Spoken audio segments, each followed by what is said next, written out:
installed a new tarp, and it's supposed to be like heavy duty here at outdoor dining, because the other one split apart because there was a huge whirlwind that went through last night.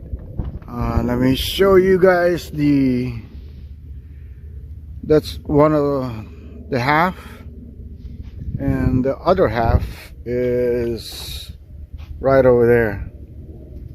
And if you guys take a look here in the back, show you guys the damage the whirlwind went through right there. So I gotta fix that fence area, and that's leaning.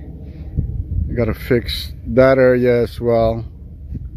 And there's also on the other side, I think there's like multiple whirlwind that went through, but yeah, the biggest one came here, right here in the back, went through here and damaged the tarp that was up there.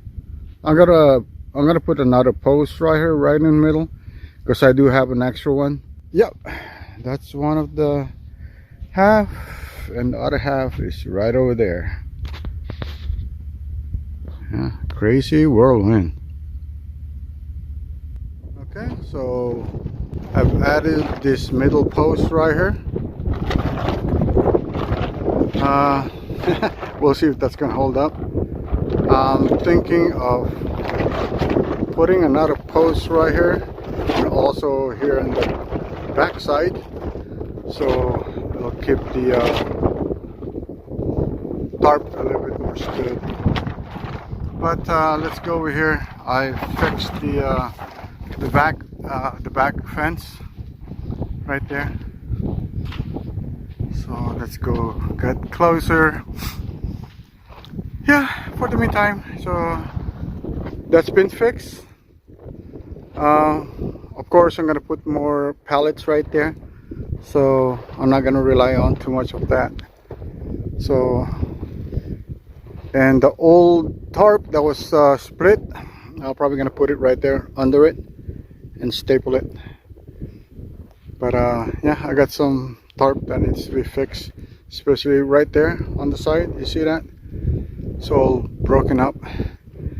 Yeah, I'm probably gonna put that tarp there instead, because that silt fence, or that silt, is already falling apart. Same thing on the other side as well. So let's go do it. I might say the backyard looks nice at night with all the lights pointing to the dining area. It's kind of cool.